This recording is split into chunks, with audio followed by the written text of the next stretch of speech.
Yes, can you hear me? I can hear you great. All right. So, what's going on? All right. So, you probably might not remember, but we worked together back in July, and uh, we worked on my hips. My right hip was stationary. So we got that hip back, and worked on my downswing. I had a little bit of a hip twist, you saw, and then we had to work on getting that hip out of the way. So it was really, I was 80%, like you said, I was 80% arms, 20% legs, and so you wanted me to work on turning that around. And so that's what Craig and I have been working on since you and I met back in July. Okay. All right. One of the things we talked about is my right hip being stationary. My left hip was coming toward the ball, and it never was really going back behind, like getting back to that twist line. Yeah. And I guess you probably want to see that and kind of see how that's looking. One of the questions I have is that maybe like on this left hip, should I just be 100% focused on that right hip getting back, or should I kind of try to maintain an angle like in my left hip at setup and not allow that thing to, for that angle to increase? The angle, which angle are you referring to? So like on my lead hip, it was coming out toward the ball almost as if I was standing up and this right hip was stationary. So when we worked on getting this right hip back, and then you said, hey, I want you to point your left hip more toward the ground, like angle it down. And so my question is really, how do I keep that feeling up to there, right? Because I think I get up here a little bit too flat in my hips. Okay. Gotcha. So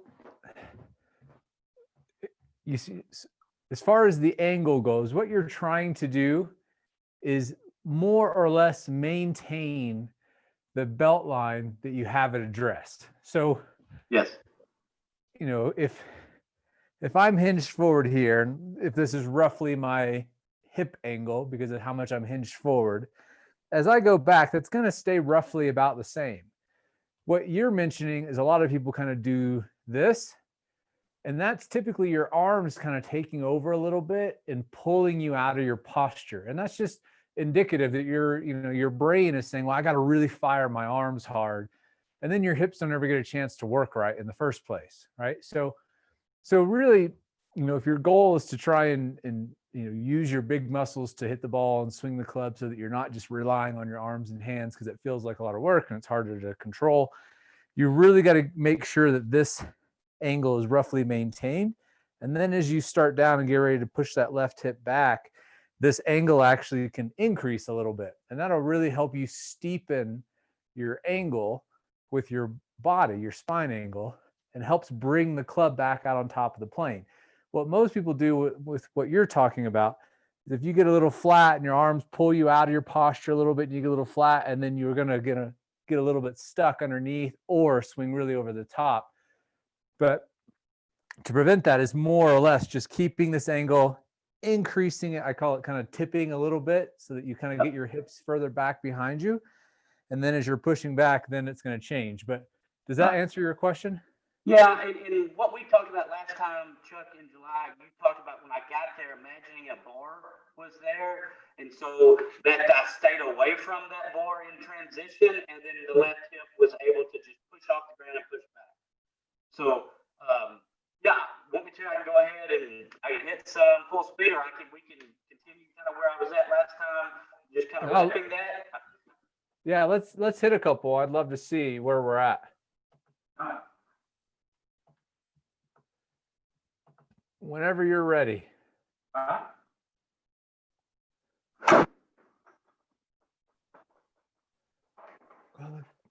pretty good. Let's do one more.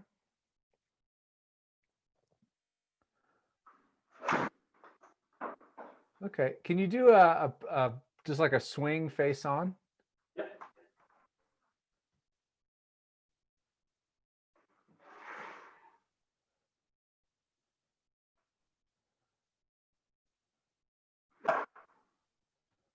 Okay, perfect. Swing looks really good. It looks like you're losing the tush line just a little bit, which we'll talk about. But let me pull it up here. Backswing looked, as far as your hips and stuff, looked really good. Okay, good. Let me share my screen. Okay.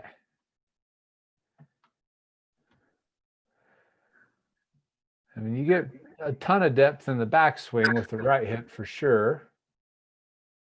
Okay, so that was where we had our biggest problem last time. That right hip never moved, so at least that's good to know. Oh yeah, I mean, it's going back really deep. That's great. But what's going on here? Watch. So if you use this like this, the screen back here in the background, and watch how your hips go back. So you move like one, you kind of move back like an inch or two, and you maintain that. And then as you start down, you'll see that the club gets a little bit steep. Ideally, your hands would not be this far out in front of your chest. And I'm gonna walk through all this stuff in a second. But what's happening is you're losing your posture a little bit because your arms are outrunning everything. And so then, you stand up. So, and this is where you look like you lose your posture just a little bit during this phase. You can see, I'm gonna put my mouse cursor right there. So now you've lost it and your spine angle's gotten more upright, right? So this starts leading it. This can really quickly lead into blocks and hooks really quick. And so I'm going to explain why this. I mean, otherwise, dude, your swing looks beautiful, but this is going to lead to some ball striking issues. So let's just take a quick look face on. Yeah, so stance width is just a hair wide. Not that you can't play from there, but it's going to typically, you're either going to not get enough weight over to the left side in the downswing, or you're going to have to have a pretty big slide. You make a really good move there. That's pretty solid. But the biggest issue, really, man, so many great things going on here, is just the arms firing too soon. And Chuck, like I said, I don't know if you remember or not, but I'm been in Craig's group now for I think like a year in July. Okay. And man, we've done some great things. I was, he works with me a lot on clamshell, but we have tried to get my transition with my arms to fall straight down since January. I've tried everything, driving me nuts. Okay. Nothing cool. I can do. I just can't seem to figure out what in the world is causing me to not let those arms just drop and allow the legs to work, Yep. I gotta, have you filmed your swing working on this stuff with like a driver or a 3-wood? Oh, yes. And you still find the same thing happening? Yes. Okay. All right, cool. So let's talk about what's causing that. So in your swing, you rotate really well, you get your hips really well, everything looks really great, and then your arms start to go up, right? And so as you start to elevate your arms quite a bit, totally normal, it looks great, there's nothing wrong with it. But as your arms start getting up on a steeper plane, then you need shallowing moves in order for that club to get back down to the ball from up here, right? Now, if you were down here, you wouldn't need any shallowing moves, right? Your swing's already really shallow. Here, your swing's really steep. You're somewhere in between. And that's the trick of figuring out where your hands need to be and what moves you need to put in your swing to get the swing to all gel. So what you're doing is you go to the top, this is really nice. And then the arms start to fire a little bit soon. And that's impossible for them to shallow out because you started moving them this way, right? So what your body does, once you get this way a little bit, where your hands are moving out back out here, obviously, one, that's going to pull you out of your posture a little bit. But then also because that's a steepening move, right? You're hacking down with your arms a little bit. And that's a big exaggeration. Your swing's not nearly that bad. But as you do that, you're going to start to stand up to keep the club from digging into the turf because your arms are steep. They're going down on a much steeper path than what they went back on, right? So it's really more of it's a timing thing and a sequencing thing that's causing you to not be able to shallow out. So in order for your hands to do this instead of this, you have to kind of look at it holistically. Okay. So one, if my arms fire at all from the top, if I pull down hard with my left arm or push with my right shoulder, any of that stuff can move the hands out toward the target line, out toward the ball. And both of those are no bueno, especially if they happen, which is what's typical, ahead of your hips starting to get out of the way, right? If your hips start to get out of the way first, then your hands naturally kind of drop down in. But if they don't, and your arms get just the tiny, a tenth of a second, a split second head start, there's no shallowing out that's going to happen. In fact, what your body's going to do, from there to there is only 2/10 of a second anyway, right? So there's just not a lot of time for a lot of stuff to happen. So once you start this little tiny tug from the top, then your body, your proprioception, your subconscious starts saying, okay, well, what do we need to do to hit the ball? Because that's my top priority. So shallowing out it's not even on the radar anymore, right? So really what it comes down to is two things working synergistically. One, getting your hands to not fire from the top will automatically help them shallow out, with number two, which is getting your hips to go a little bit sooner, right? And so one of the things I've been doing, I've been talking about a little bit here and there, I've been researching for the past 7 months, is having your hands high versus having your hands low in the backswing. Okay. I don't know if you've followed any of that stuff. Oh yeah. Okay. So one of the things that when you think about it as a big, do you have time this morning? Because I can. Absolutely. Okay. So I want to explain some stuff to you that may be a little bit outside of the scope of the lesson, but it'll kind of help you think of it a big picture thing, right? So if you think of your golf swing entirely as shallowing moves and steepening moves, okay, then the golf swing starts to make a lot of sense, because we've seen, there's 40 million golfers in the US with 40 million different golf swings with, 100 different variables each, right? So how do you get everybody to kind of make their swing work? Well, it's pretty hard, right?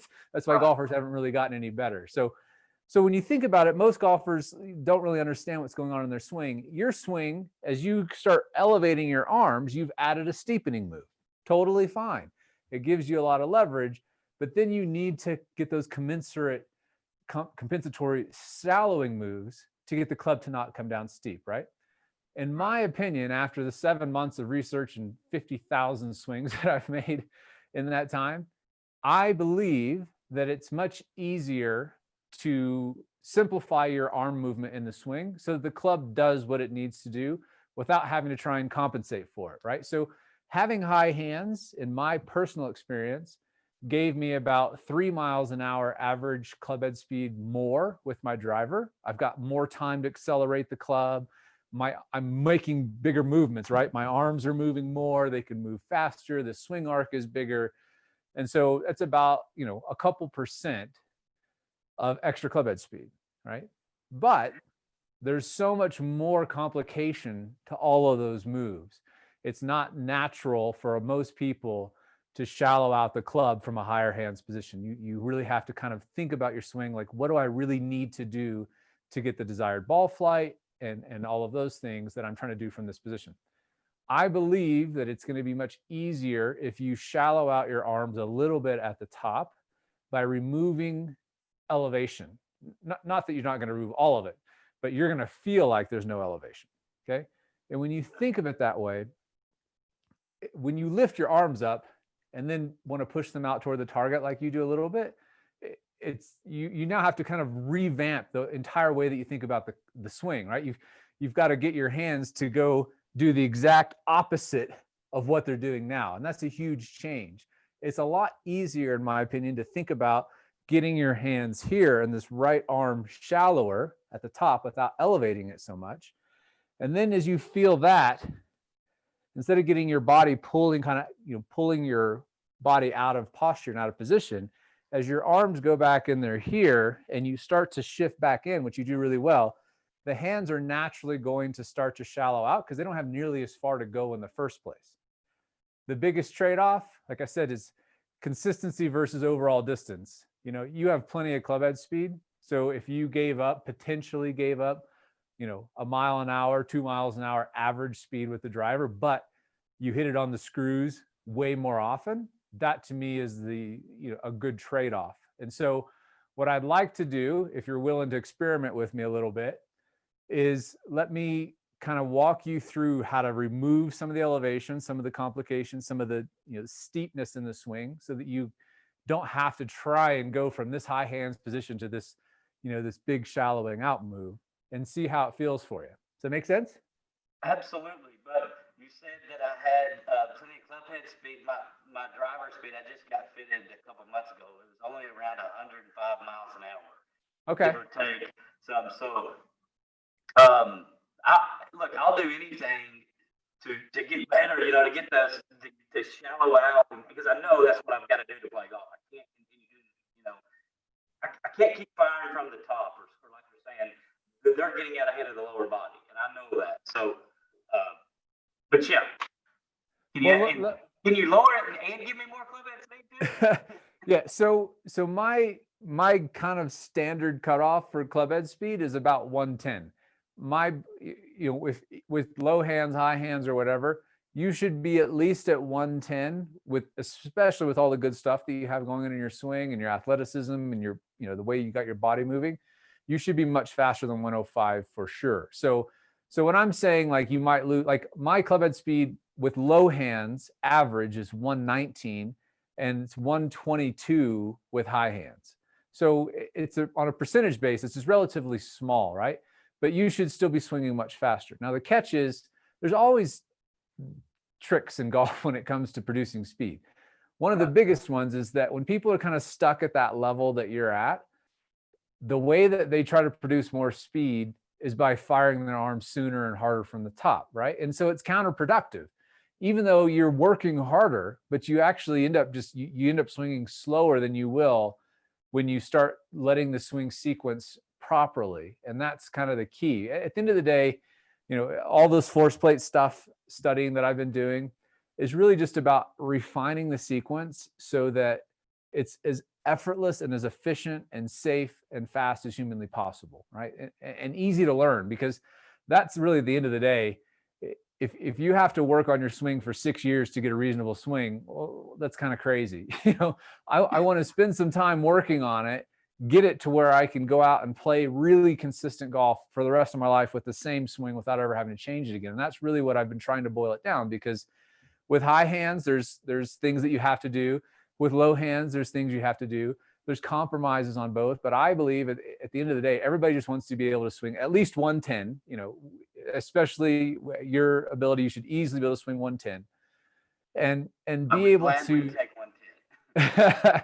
and we will get you there. But, and just go out and have a simple golf swing and not have to work on this thing all the time. And the things that people do to, when they're working with higher hands, it's just more complexity. It's not that it's bad or good. It's just more complexity, because you're now trying to blend a rotational movement of your thorax, of your hips and your shoulders with a vertical movement of the arms, right? And tons of great players do it, right? I mean, obviously you can play phenomenal golf doing that. From Bubba Watson to Davis Love and everybody, Colin Montgomery. You got these guys with mega high hands, and Colin Montgomery's a great example. Super high hands, big lateral slide to the right going back, and then on the way down, a big lateral slide. That's how he chooses to shallow out that club. It's pretty complex. He's not a long hitter. And if you look at the trend, I like to look at stuff on like a macro scale. I always look at like 20-year increments in golf. So if you look at the last 20 years of golf at the highest levels, the swings have become much more compact, much more rotational. You don't have like the big lateral drive, the massive high hands, the Nicklaus, Weiskopf, Watson, Montgomery stuff. You don't see that as much, right? And part of that, I think, is an understanding of just how to biomechanically leverage the body and the ground more efficiently with tools that didn't exist in the 70s, right? We didn't know how to measure this stuff. But also, I think there's a trend to be as consistent as humanly possible. The guys on the PGA Tour now, it's crazy how consistent everybody is. You know, everybody relatively has a chance to win every week to some degree or another because they all hit the ball so freaking well. You know, it's not like you have somebody just out there slapping it around anymore and then just making every putt. Golf is just, it's too high of a level now. So you look at the Tony Finau's of the world and the John Rahms and Tiger and Rory, and these guys have all gone to much shallower arm positions. Tiger used to have really high hands and he's gone lower and lower and lower and then kind of brought it back and he's kind of somewhere in the middle. I like where his swing is now in terms of taking the stress off his body, right? Because you look at, again, steepening and shallowing moves, you got really high hands and you, like Colin Montgomery, and you have a big lateral drive. Well, you start creating side bend and then you add rotation to that, which is another shallowing move. And then you've got this torque and side bend. And so, you know, you look at how Tiger's had to adapt his swing to his back to preserve and reduce as much stress as possible. I think you can look at his swing now and say, man, it's relatively, you know, pretty easy on his back compared to things he's done in the past. So long story short, I believe that you're seeing more and more consolidation in terms of what people are doing with their arms and why. And I've been trying to figure out for years, which is better, which is more ideal, both from how do you get somebody to hit the ball well enough to shoot in the low 70s consistently, do it as fast as humanly possible, right? Like I don't want to spend 10 years teaching a golfer how to get it, you know, start shooting in the 70s. It shouldn't be that hard. This is, you know, it's a mechanics, it's a technique thing. What's the fastest way to do that? You know, and to me, when I was like, the more I think about it and the more I study the forces that I'm generating on the force plate, going with shallower hands, the biggest compromise is a tiny bit of top end average speed. But again, again, my speed's much higher than average, but if the average guy is swinging at 112 and hitting it solid every time, he's going to be stoked, right? Right. So, and that's really kind of how I've started thinking about things. And it's a longevity thing, right? You know, if you're firing your arms from the top, there's two issues that are going to come from that. One, timing becomes more important aspect of your swing, right? Because you got to go to the range and you got to get this timing of your arms going up and your body going around and all of this stuff working together. It just takes more maintenance, right? It's just more work to glue all this stuff together, you know. And if you do it enough, you'll be able to do it and not think about it, but you'll still be always subject to timing in your swing, because the more stuff you have moving in different planes in different directions, the harder it is to glue all this stuff together, right? So if you think about reducing elevation and you reduce the dependency on firing your arms from the top, you'll start to feel how your body can do stuff just the tiniest bit sooner, right? You're able to transition to the left a little bit sooner. You're able to finish posting up a little bit sooner, and we're talking milliseconds. But that makes a huge difference in terms of transferring energy, you know, into the club from the ball or from the ground, from your feet, and also not relying on your hands and arms for speed. So it starts to shift you from, you know, putting a lot of effort into it from your arms and hands to feeling effortless and swinging the pendulum the other way. And I think that, you know, in the end, you'll find that you'll get the big payoff without having to work so hard at it. So long story short, what I want you to feel at first is a couple things. We're going to do a couple things to exaggerate some movements so that you can see a big change in terms of shallowing out the club, getting your body to work. Because, you know, your brain's got to adapt to these things and start getting, it's like, oh, wow, if my arms are here and now they're here, that's a big change. Okay. Right. So we're going to do a couple of things to experiment and help you feel some of these things. And then as you start to get comfortable with it, we'll start stacking some stuff in there. So What I want you to, what's that?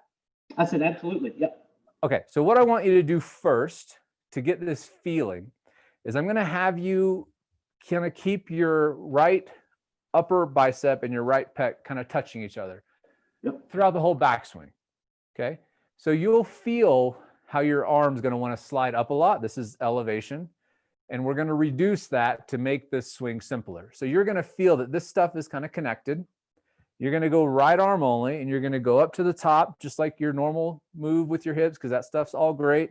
And now, because you don't have the left arm on the club for a second to pull it out this way, you'll feel how the right arm naturally wants to do this. And that's going to get you that hand drop. Now, of course, there's all kinds of variables with this stuff. So I'm telling you stuff that's specific to you.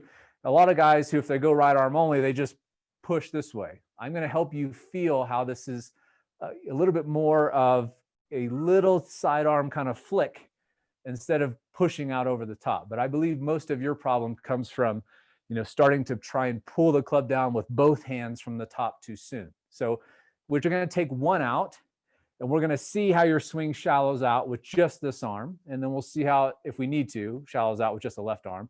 They both have to kind of learn to work together for this to happen. But it's a lot easier for this to happen from here than it is from here, because as soon as you elevate a lot, not that you elevate a lot, but you have a fair bit, you've activated this right front delt, your shoulder muscle and the medial delt. Both of these things, once they're tight or activated, they don't just all of a sudden relax. How would they do that? You've worked to lift your arms up. And so, of course, all of a sudden, these muscles don't just deactivate. And that's why it's difficult. So when you have high hands, there's a lot of there's shallowing moves that you have to kind of do to work with that. Again, if we don't activate this delt and lift this arm up, and it stays more relaxed because it's moving in sync with your body turn, instead of trying to move on two different planes as much as they are in your case, then this shoulder stays more relaxed. And as soon as you make that nice transition move that you guys have been working on, my hand is going to drop straight down in front of my chest with zero, effort in trying to do that. Does that make sense? Good. I love it. Yeah. Okay, so let's try that. Right arm only for a moment. Okay. Yeah, I just want you to make some practice swings and just feel that those two are connected. You can choke up on the club as much as you like. Good, and now just come down from there. Again.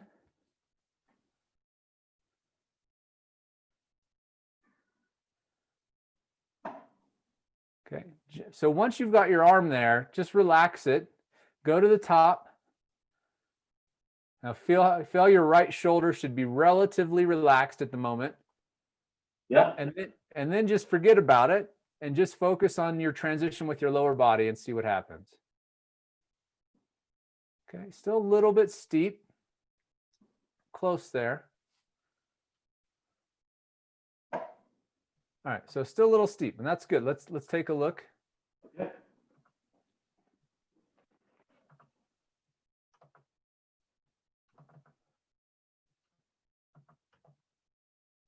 Okay, so this is where I was telling you to feel relaxed.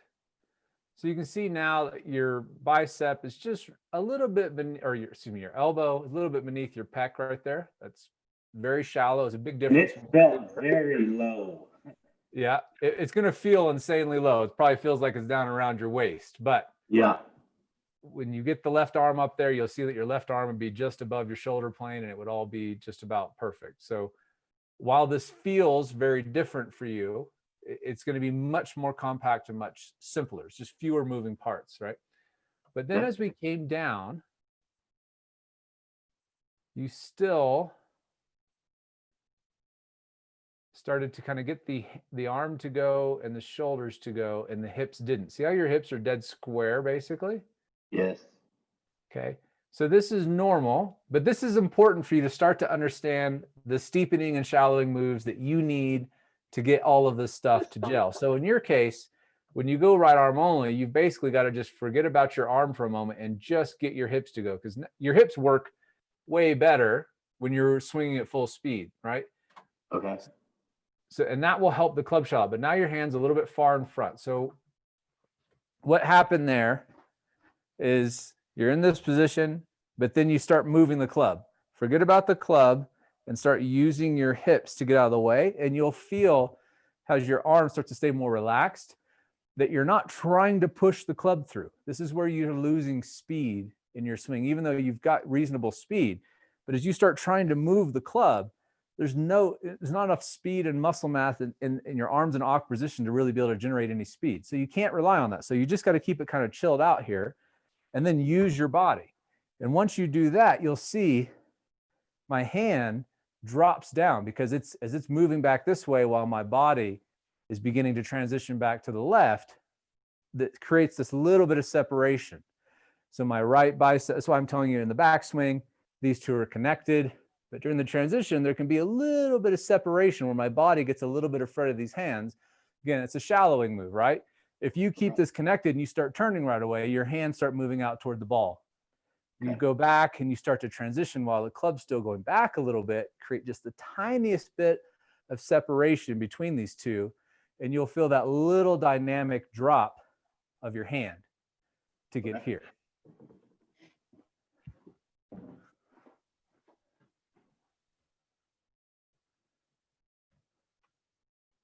Yeah, there you go.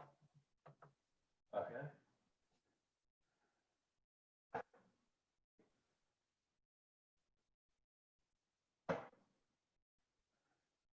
Relax the arm even a little bit more. Yeah, I can feel it's really tight. It's wanting to do something. Yep. That might have been a better one. All right, well, let's take a quick look.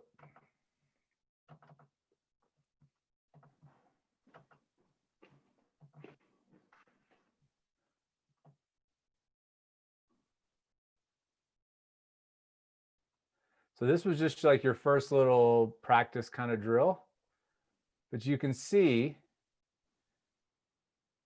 how your hands are staying back behind, your hand is staying back behind your chest now, right? Yes. And then as you started to do a couple, you said, you know, I started to feel your shoulder or your your pec start to kind of tighten up. And there I can see it. And then you're starting to kind of turn that right shoulder. It's better. The club obviously shallows out there, and then you get a much better, so your good hip turn there and a good release. And then as you started to kind of feel a little bit more dynamic there, you can see it there.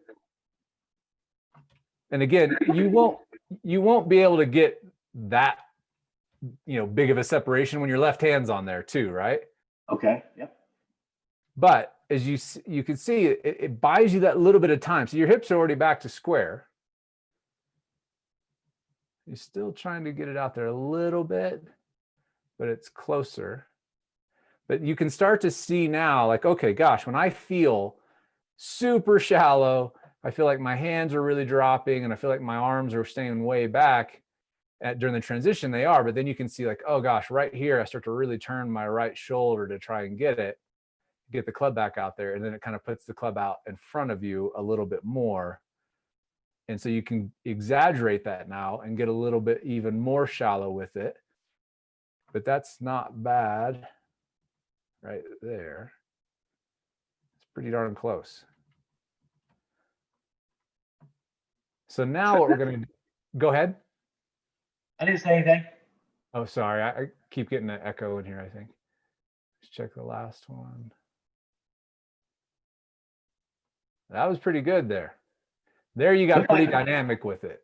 Yeah, it looked like I had maybe a little more speed in that one. Yeah.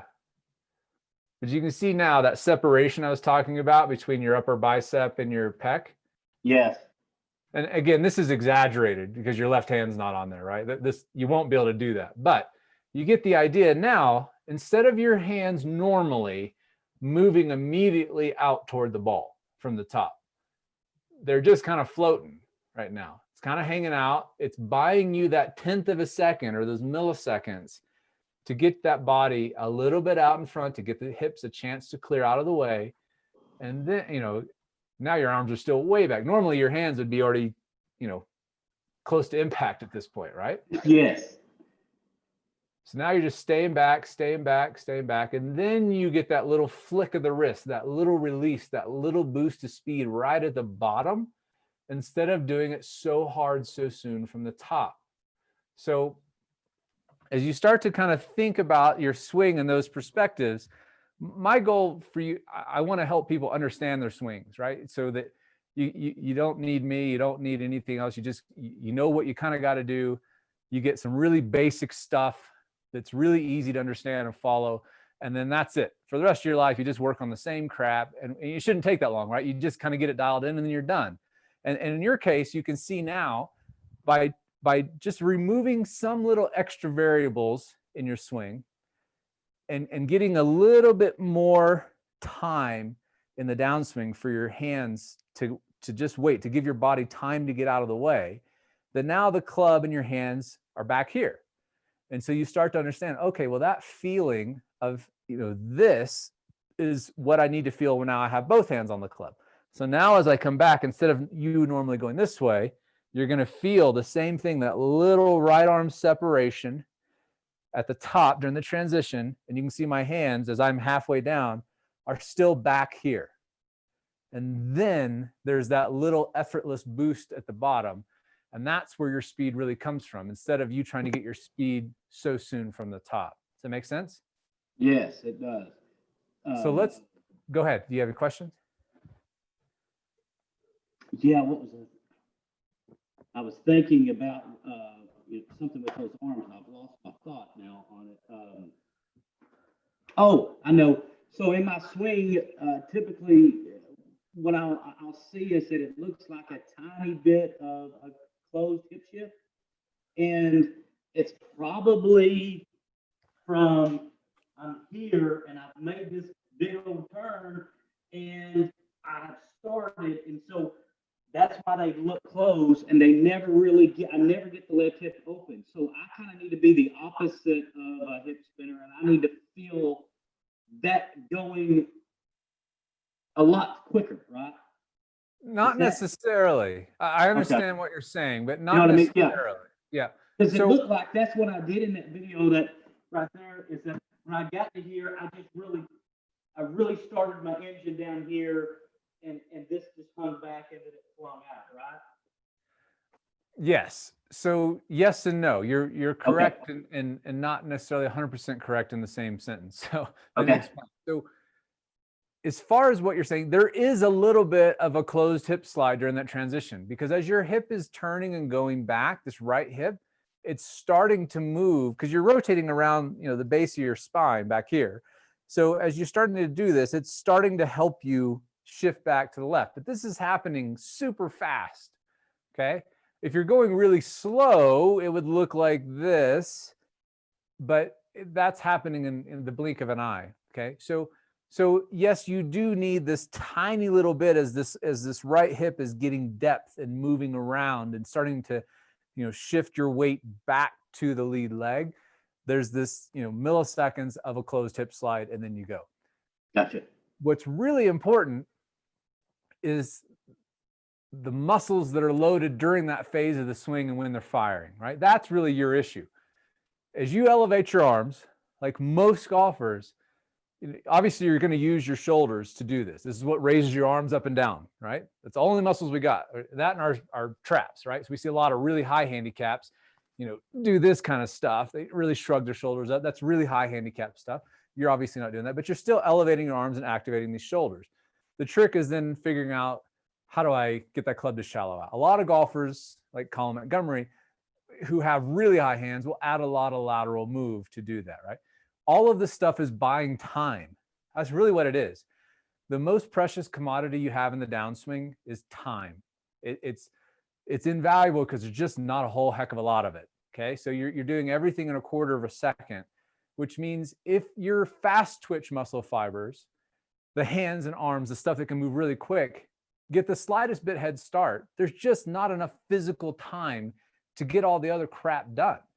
And that's what you're really experiencing in your swing. And that's what you saw different there. You're like, oh, well, now because my hand's not doing this, moving out toward the target, it looks like my hips are just getting way out in front, right? We don't want that either. And we don't want you spinning your hips out. Right. What you're finding is because, the arms aren't connected. So when the arms are connected, if you start turning your shoulders at all, the hands are going out this way. There's no way around it, right?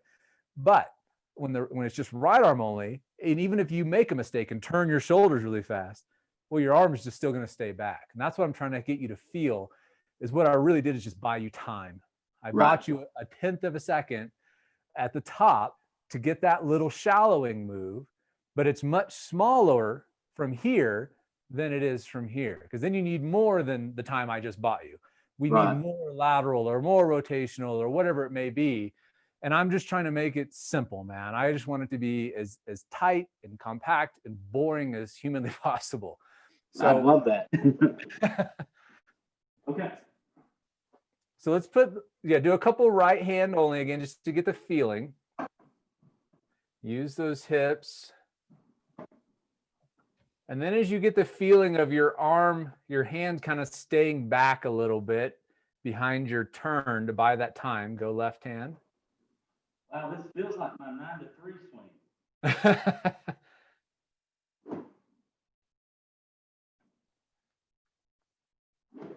All right, so your hands are still going out there. So I want you to exaggerate that. Yeah, there you go.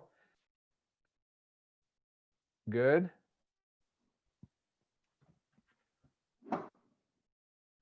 You're still kind of hanging back on your right foot there. So get your hips going out of the way and let the arms stay back.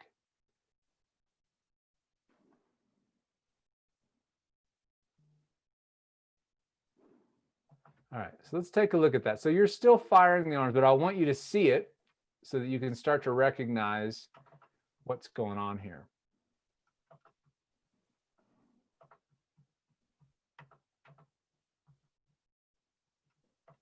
Okay, so first couple, right hand only.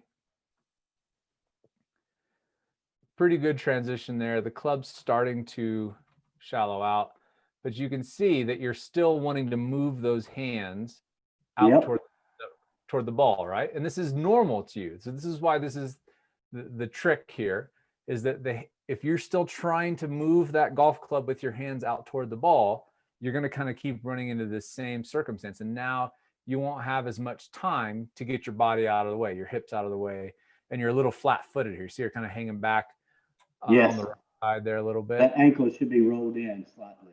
Yeah, you should be shifted more to the left side at that point, but you just didn't really have enough time to get everything all the way over, and so you're hanging back.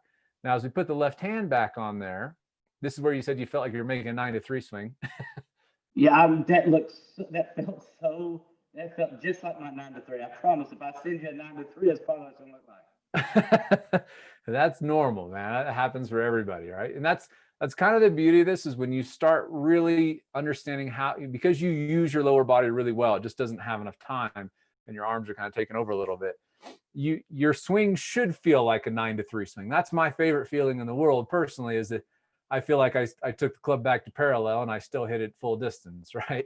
That's kind of the goal, because that's how we're going to boost consistencies. We're making a swing that just doesn't have that many moving parts. So your hands are still a little bit, they're pretty close there. And you had a good separation there, but the hands are still moving out. But you shallowed out right at the bottom, which was totally fine. Right here, you're in a good spot. But you can see now that your hips are dead square. Yes. Right? So now if your hips are dead square, by the time we get to impact, there's just no chance. There's no chance of them getting out of the way at that point, and they don't, okay? So let me pull up something, show you kind of a pretty big, example of taking this to the extremes.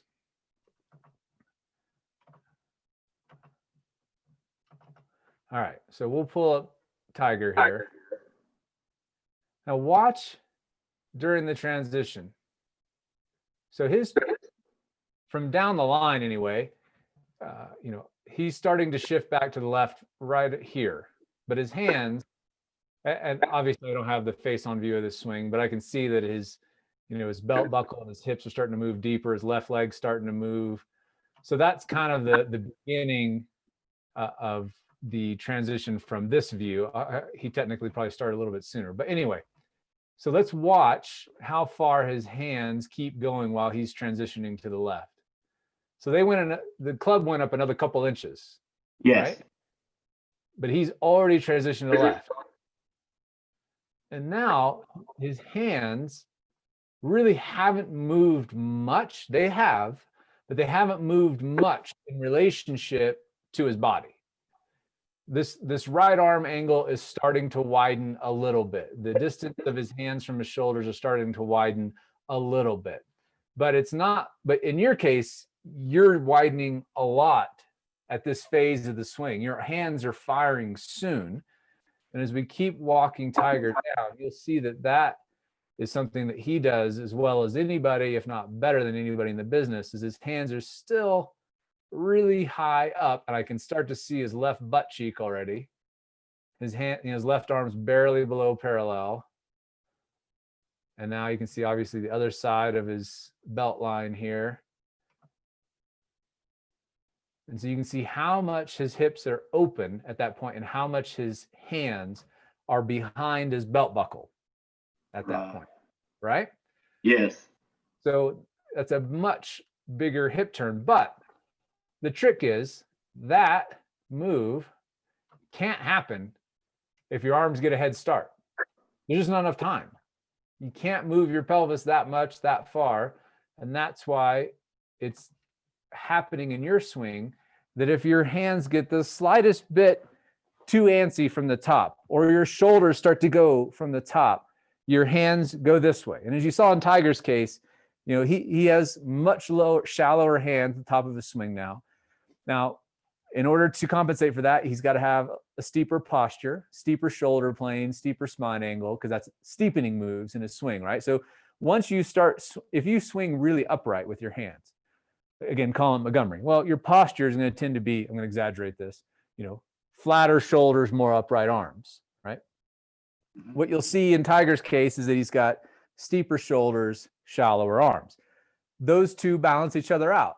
Your hands still got to get up here somewhere. You got to have some leverage, right? But as your hands are here, then you've got to be steeper with your spine, which makes it easier to get your hips out of the way. And so from here, now, if I do any of this, I'm screwed, right? If my hands, arms, and shoulders are going, because my hips will just never get out of the way in time. So what he's doing, hands and arms are chilling out, buying time for those hips to get out of the way. And that's why his hands look like they're way back behind where his hips are pointing. And then at the very last second, he's letting the club release. That's what you have to feel.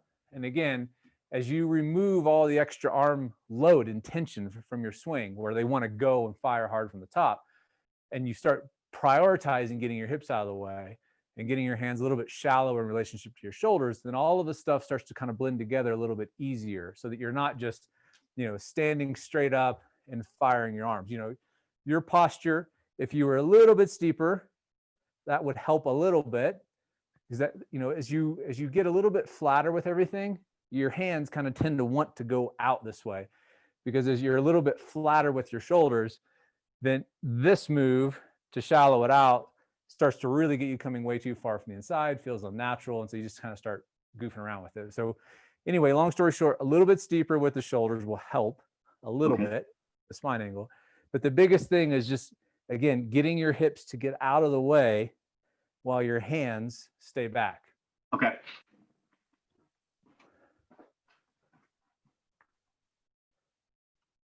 So set up a little steeper, or is that just... Yep, a little bit. Yeah, a little steeper at setup, tiny bit. Okay. How's that? That's fine there. Let's work with that. All right.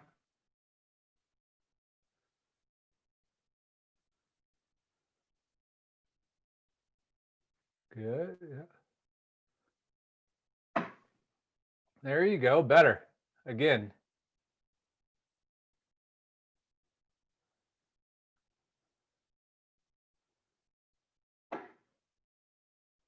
Good. My hip got open. Yeah, the hips are a lot better. All right, let's take a quick look at those.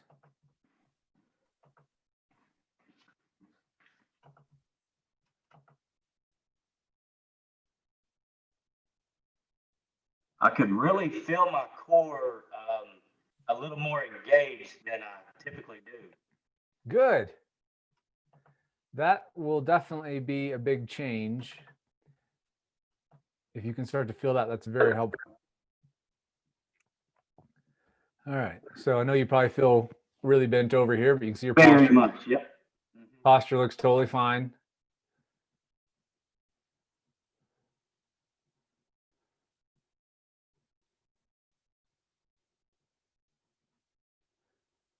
So now normally your hands would already be working out, you know, immediately toward the ball, right? Yep.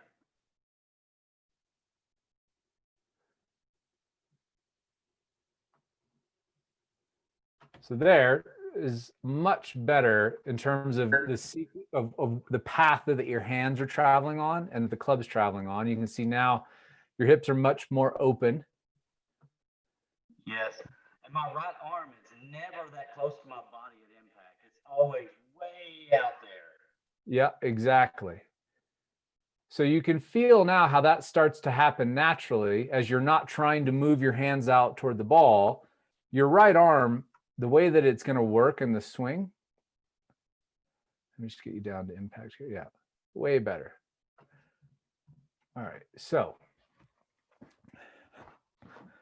what you're doing is kind of immediately straightening and throwing the club out from the top, right? And that's why your right arm gets out like this at impact and is fully stretched out. And you saw in Tiger's case, now he was hitting a pretty big cut there, so it's a little bit different. He's trying to come down pretty steep and come across the ball a little bit and get the handle working left. But you'll see that that right arm, the strangest way that I've ever been able to feel this in my own swing, and the only way that I've really been able to kind of feel it and help other students understand it, is basically, I'll give you a kind of a simple drill to exaggerate this. It's going to feel pretty strange, okay? But it's going to help you understand when you have high hands, like you did at the top, not very high hands, right? But like, you know, a little bit higher, then this move to straighten this arm out and get your body away and turn a little bit flatter with your shoulders works. Or even doing this, kind of like the old sidearm throw where you get this elbow way, you know, doing this, that's a shallowing move. Wouldn't necessarily recommend doing it quite that extreme, but it works because it's shallowing out the club, right? When you get steeper with your shoulders and you have shallower hands, the movement, you need steepening moves in your swing, which seems kind of counterintuitive, right? Most golfers have way too much steepness in their swing in general. You're on the other side of it, okay? So to steepen the hand, the path, like if you notice when I showed you the last video, your left arm at this point was vertical. And a lot of times your left hand is out like this. Always. Your left arm, excuse me, right? Yes. So again, that's a shallowing move, okay? But in order to feel this correctly, the steepening move is, the way that I describe it, is I take the club. The plane. What's that? Trace the plane. Yeah, it's like tracing the plane line, but this is a little bit different because it's kind of focusing on what my hands and arms are doing to change the pitch and attitude of the shaft.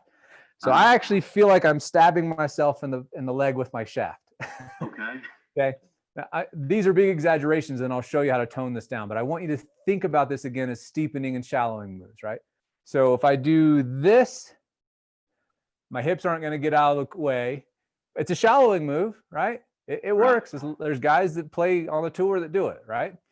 And then this is a steepening move. This looks just as crazy as this, but that's what they have to feel like because there's so much force acting on the shaft, on your body. It's happening so quickly. So this is one of those cases where it kind of helps to really exaggerate something to the extreme and then slowly start toning it down and watching what happens on video because it feels bizarre as can be. And then you see it on video and you're like, oh, wow, this actually starts to, it doesn't look anything like it feels, okay? This is one of those things. So here, your right arm, you're normally doing this. It needs to do this. Again, exaggeration. Yes.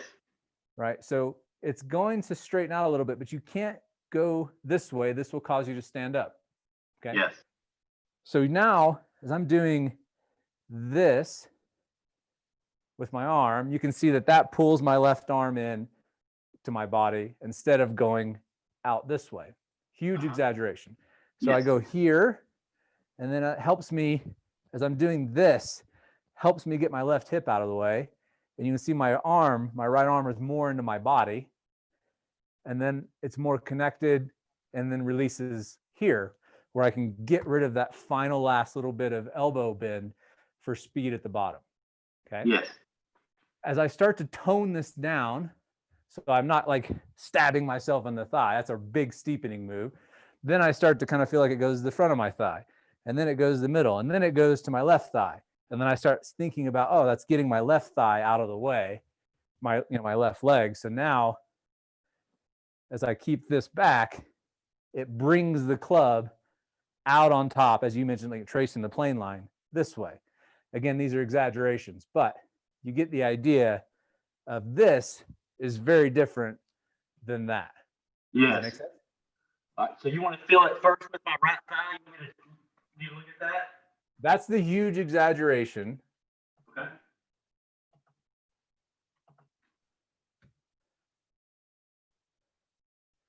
Bingo. Yep. There. Exactly like that. Yep. Okay. Do it a couple more times.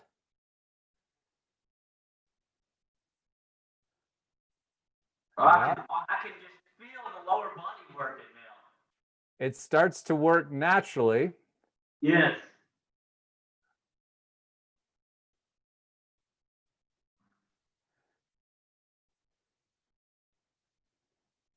Now do that again. Keep doing that, but just let the club kind of swing through the hitting area while trying to maintain that feeling.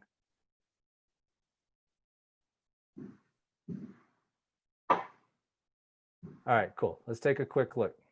Okay. So that feel pretty extreme, I'm assuming, right? Yes. Okay, so you'll be shocked when you see what happens with that. So naturally, you can see your hands are shallower at the top, right? You're starting to kind of put this stuff together. I love that top position right there. Like just the way it looks, I would love to see that at full speed. Well, what's cool about this is when you start thinking of the swing holistically, you start thinking about the whole thing of what you're trying to do. Like part of me, let me pause this for just a second. So I think for a lot of golfers, the swing gets really disjointed because they look at the swing in components, right? And certain components work really well with certain things and certain components don't work at all, okay? And again, I think the simplest way to think about it and how all of my research started with high hands versus low hands is understanding the swing is like, okay, if you have this, you need a lot of shallowing moves. You have this, you need a lot of steepening moves, okay? But when you think about the swing in terms of like, okay, well, what's the purpose of, mastering a takeaway like this? Well, honestly, there's not really much purpose in that because what really matters is the downswing. It doesn't really matter. I mean, you can see guys like Ray Floyd do this crap. That's a hard position to recover from, but you can do it. My bigger point is that everything that you're doing in the downswing is the top priority. And so when you start thinking about how your downswing needs to really work based on, the elevation of your hands and what you're trying to do with your swing, then the backswing starts to happen in a way that automatically allows you and it sets itself up for the priority, which is the downswing, right? So if you think to yourself, okay, Chuck's telling me I got to steepen and my left arm is going to be much steeper and vertical instead of swinging out away from me. And so now, as you're taking the club back during the takeaway, you start to set yourself up so that this becomes possible because this steepening move is not possible from here, or Right. taking the club way outside. That doesn't make sense, right? So my goal is, again, trying to simplify this stuff for everybody to be able to learn faster, is that as you start thinking about, okay, if I'm going to be, have a shallower arm plane at the top, and I start wanting to add these steepening moves, well, then everything I'm doing from the moment I start that club back is all about setting that up. So the takeaway and the position of the backswing all starts to become instinctual because all you're trying to do is make these priority moves happen naturally. And so that's what you'll see. You'll start naturally getting to a shallower position at the top without me trying to tell you to do it because it makes sense with how you're trying to bring the club down in the downswing. And so now your swing isn't a big bucket of parts. It's one cohesive unit with all of these steepening and shallowing moves that work together. So you can see there, like, I didn't tell you to lay the club off or, shallow it out right here. You're doing this because in order for your right arm to work in the way that I told you in the downswing, you have to. Yes. Wow. So you can see now the club shaft, your arm are all basically on the same plane. I didn't tell you to do that. I didn't teach you that, but I knew it would happen as you start thinking about this stuff in terms of what is it going to do to my downswing. And so now you can see that the club is going to, it needs, because your hands are much deeper than they normally are, you need steepening moves. And that's where stabbing yourself in the thigh. But look where your hands are.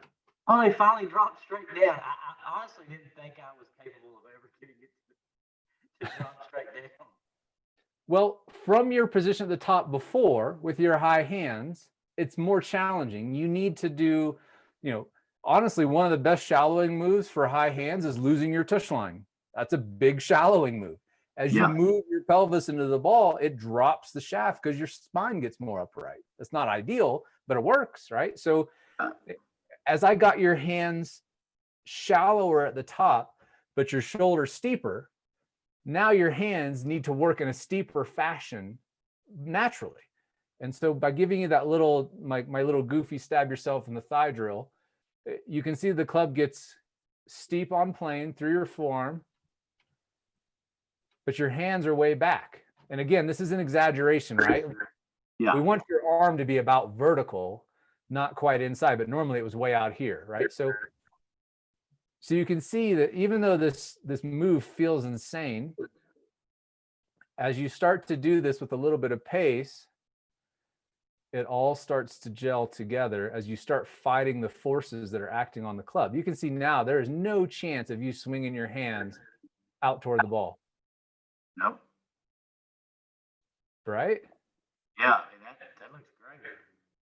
I mean, that first transition piece, you're dropping straight down.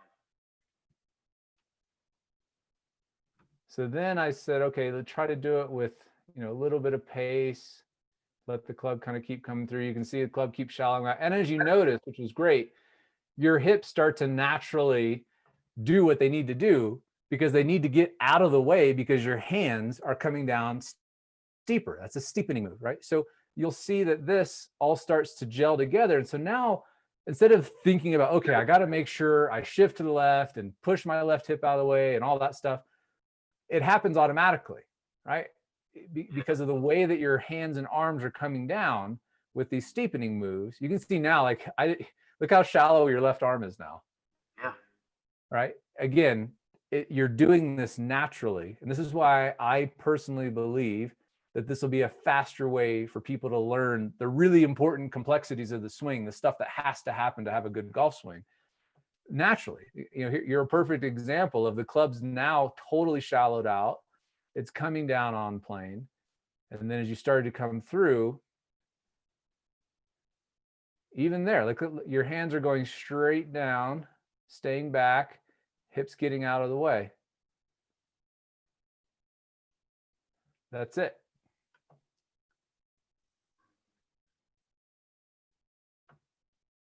Make sense? Yeah. So, I mean, on those last, you said first to the thigh, then the leg, and then to the middle, and then left leg. When I was going through, is that kind of the last stage of that drill? Say that. I didn't catch the last part. Your volume was a little. I'm having a hard time hearing you in some of these. So you said when I started this drill, I need to focus on the right thigh and then gradually work it to the left. Yeah. So right. As you saw, when you really tried to stab yourself in the thigh, your hand stayed way back, right? Yeah. You may still feel that, but as you start adding speed, you're not going to be able to, right? You're not going to be able to stab yourself in the thigh because your body turn, hip turn, all that stuff's happening so much quicker that you may still feel this, but it's actually going to be way out here because everything is turning, right? So that's part of the dynamics of the swing. When you're doing stuff slow, sometimes you have to really exaggerate these things because when you add pace to them, you've got centrifugal force trying to fling your arms out. You got your hips ripping. You got all kinds of stuff going on, right? And that's why when I was working on this drill, I'm like, I have to feel personally so extreme with it because of the forces that are acting on the club, right? Like as I'm going back, especially as you start really adding pace to your backswing, right? Now that you're swinging more around, as you're going this way, gravity's pulling the club this way. So the force of the club, inertia is pulling the club this way. You need to steepen it now. Okay. right? Yes. Whereas before, if your hands are up here, steepening is the last thing you need to do, right?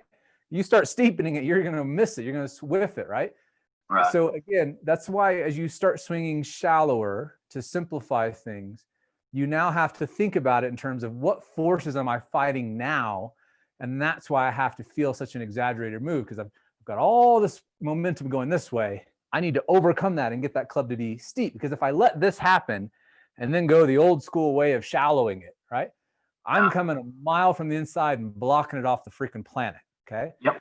That's where I think a lot of players, especially, low handicap players, good players with good movements like you have, they kind of get in this no man's land in terms of the steepening and shallowing moves, right?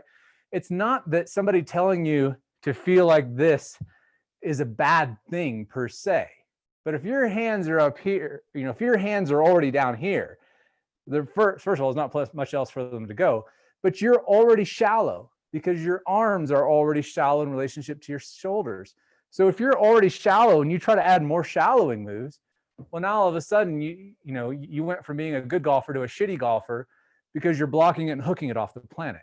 It's not that information's wrong. It's wrong for that set of steepening and shallowing moves. Does that make sense? Absolutely. Yep. So you may feel, to get back to that, you may feel like this on the way down as your body starts moving fast. Or you may start to get to the point like, oh, I feel it's pretty natural. I feel like I'm doing it more into my left thigh. But my point is, the feeling of that will be dependent on just kind of how all the forces that you're fighting, how fast you're moving, and all of that stuff. So don't give yourself a hard and set rule with it. Don't say, okay, I need to start working it forward. Look at what your swing is doing dynamically. Are your hands still shallow? If you start trying to go to your left thigh, like some people may feel, are you now getting steep again because you're trying to move the hands or what have you? So think of it more holistically is the kind of the end story there. Gotcha. Yeah. So I'm going to work on that, drill that in, and then slowly try to start getting the ball in there. But I mean, that kind of took care of that, that separation that we were working on. I mean, that drill takes care of it. I mean, that really is all I need to be focused on. As you do this, again, exaggerating, this automatically separates this stuff, right? Gotcha. So at first, I was just trying to get you to feel a little bit more dynamic and the natural shallowing of it in your body and all that stuff. And then as you start doing this, you'll feel how this starts to happen naturally. But again, it's going to feel really goofy at first, but you saw it on video. Even with the big exaggeration, it's not nearly as big as you think, right? So yeah. Cool. All right. That's great. So I would just work on that for a little bit, watch it on video, see what's happening, do some drills, exaggerate it, and then add some pace to it and be like, holy crap, I can do this a lot more than I thought, or maybe I'm doing it too much. And then you've got to find that happy little medium. Gotcha. Man, thank you so much for your time today. This is fantastic, and I'm so appreciative of it. Awesome, man. Well, I hope it helps. And do you mind if I share this? I know this is a lot of new stuff that I've been working on and I'm putting out on videos. Do you mind if I share this lesson? Yeah, that's fine. Cool. All right, dude. Well, let me know how it works out. I will. Thank you. All right. Talk to you soon. All right.